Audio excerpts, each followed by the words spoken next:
Hey, welcome. Part 2 of this 3-part flow. We're going to move through plank, downward facing dog, and low lunge. So strengthen the upper body, strengthen the core, and a little openness in the hips. Let's go.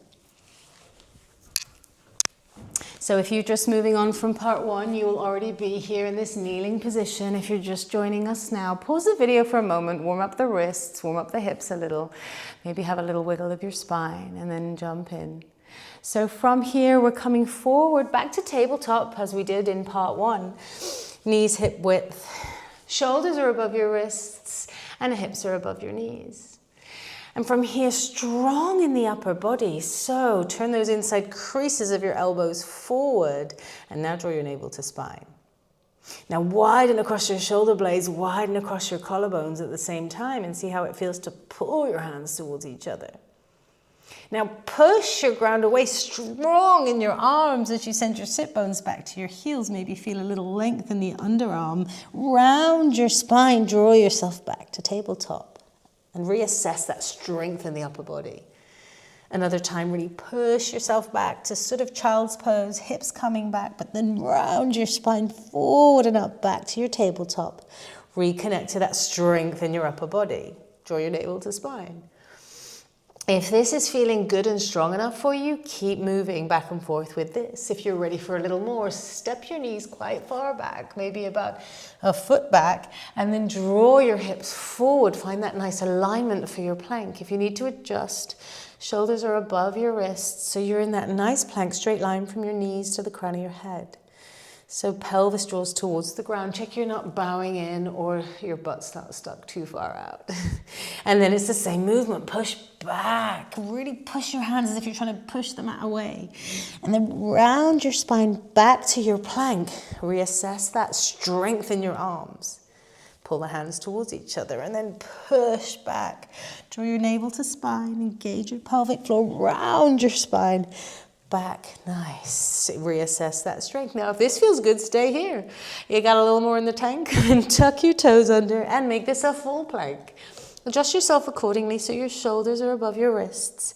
If you're in full plank, you float the knees towards the ground, then bend them deeply. Sit bones draw backwards, and then round your spine back to plank. Reassess your strength. Check in with those arms. Engage the core so your belly button draws to your spine and your pelvic floor lifts. The knees float. Nice. Inhale as you push back. And exhale as you round yourself forward. Take 2 more rounds at whichever level you are at, and don't worry if it's too much you've dropped back to the layer before. It's cool. I'd rather you dropped your knees and hurt your shoulders. So draw yourself back and forward. Nice. Now we go to down dog. So if you're in plank, simply cinch your sit bones to the sky and find a down dog. If you're in your half plank here, then just tuck your toes, push the toes, and then find your down dog from there. If you're in your tabletop, step 1 foot back at a time. So 1 foot back, then the other foot back. And then go straight up to your down dog. So stay here and breathe. Deep inhale, long exhale. Just really feel the length in the back of the legs. Maybe draw your shoulders down away from your ears. Nice. So strong in the arms, straight line from your wrists to your sit bones, and another straight line from your sit bones to your heels. Now we're going to step this right foot forward to replace the hand. If you're sat here thinking, that's a long way to go, then drop your knees. Crawl yourself forward a little and simply place that right foot to replace your right hand. If you can step all the way from your down dog, then go for it. So if you're here now, you're going to want to heel toe or heel knee this back. Tony. Tony, who's Tony? That back foot back, and just settle in. Feel that openness here in the left hip flexor. Bring your hands onto your front thigh, but instead of drawing your torso up here at the moment, keep your torso in line, straight line from your knee to your crown. So your torso is tilted forward. Push that back foot into the ground and begin to feel that left hip flexor opening. Nice. And now draw yourself up, release that. And there's a straight line from your knee to your hip to your shoulder. Now push the back foot into the ground. Tuck this tailbone, opening. Can you feel that left hip flexor opening? Inhale your arms up to the sky. And maybe this is where you stay if this is intense enough. Back foot pushing into the ground. This glute's nice and engaged. If you can lunge a little deeper into that, you will. Maybe look up. And now find your breath. Opening into the hips. We hold a lot of tension in our hips. Physical tension, emotional tension. So just really feel that. It's stretching, it's lengthening, and we're going to release it in a sec. It's going to feel super nice. Releasing. Nice. Now tuck your back toes under, and as you fold yourself forward, draw your hip back a little. And just inhale. Maybe you cup up onto the heel of your front foot. Maybe you don't. Just get a gentle little opening now into the back of this right leg, but feel a little softness here. You just really opened that left hip flexor. Give it a little rub. Give it a little love. Nice. Walk your hands back. Bend your front knee.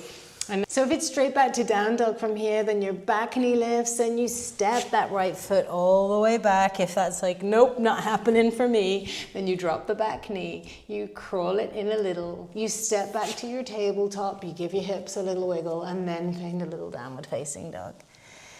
Deep breath in and a long breath out. Nice. The left foot's coming forward this time. So if you're going to step it from down dog, gently float it there. If that's too much, then drop your knees and crawl it forward. But your back knee drops, right knee drops. Untuck your back toes, push the top of that foot into the ground. Begin to feel a little bit of length in that hip flexor. Hands up onto your top thigh, straight line from your knee all the way to the crown of your head. And just lean in. Starting to begin to feel that opening in the right hip.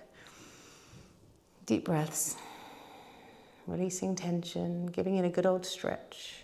And as you draw your hips back now, straight line from your knee to your hip to your shoulder.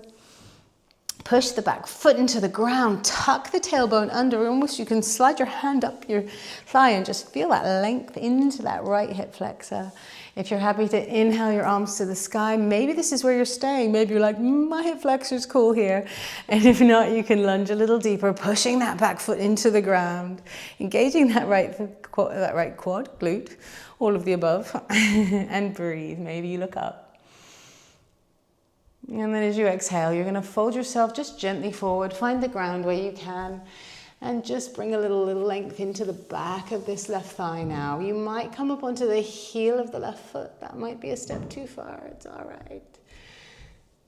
And feel the softness now into that right hip flexor. Give it a little rub if you like. And then walk yourself back forward. Check in with yourself here because we're coming back to down dog. So if it's too much to step this back foot all the way back, then drop the knee and scoot this back knee forward and make your way to tabletop and then to down dog. If you can, you're going to float that back knee off the ground, push into the ground, and then the left foot comes back into your downward facing dog and breathe. Have a little pedal of your feet and a little swivel of your hips. Nice. And then knees drop to the ground. Untuck your toes. Slide yourself back to this kneeling position.